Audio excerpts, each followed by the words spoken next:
আমি আমার প্রিয় ছাত্রছাত্রীর উদ্দেশ্যে এটাই বলবো, যদি তোমরা সফলতা পেতে চাও, ডিভাইসের প্রতি আসক্তিটা কমাও, দয়া করে কমাও।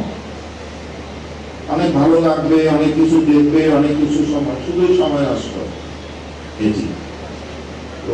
এটি আমাদের খুব প্রয়োজনীয় একটা জিনিস, কোনো সন্দেহ নেই, কিন্তু আমাদের এটা স্বীকার করতে হবে। আমরা এখানে অনেকেই আছি, এখানে হাজারের উপরে ছাত্রছাত্রী, অভিভাবক সব মিলে আছে। এটি আমাদের অনেক সময় কেড়ে নিচ্ছে।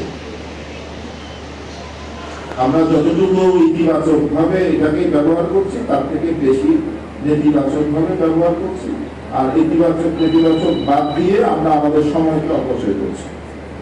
তো একটা পর্যায়ে যাও, নিজের প্রতিষ্ঠা করার রাস্তায় তোমরা প্রবেশ করো, তাহলে তখন তোমরা এটা করতে পারবে। কিন্তু আমি এজন্য অভিভাবকদের উদ্দেশ্যে বলবো, ডিভাইস দিলে এটা নিয়ন্ত্রণ করেন, এবং এটি স্মার্টফোন এই মুহূর্তে হাতে না দেওয়াটা বেটার।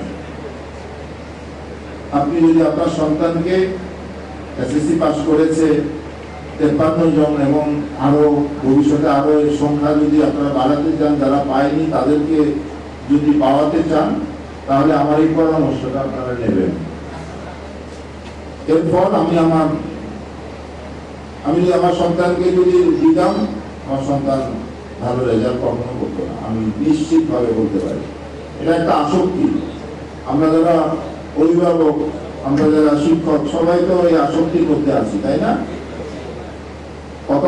কত ঘন্টা ব্যয় করেন, আমি নিজে সহ, যদিও আমি সময় পাই কম, সারাদিন প্রশাসনিক কাজে ব্যস্ত থাকি, কিন্তু আপডেট রাখার জন্য মেসেজ আমি সবসময় দেখি।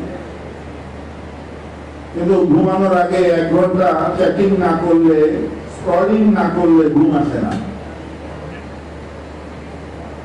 এই যদি হয় আমাদের, আপনারা অনেকেই এটা আসক্তি আছে। যাই হোক, আপনারা প্রতিষ্ঠিত, আপনারা আপনাদের জীবন গড়ে তুলেছেন, কিন্তু সন্তানকে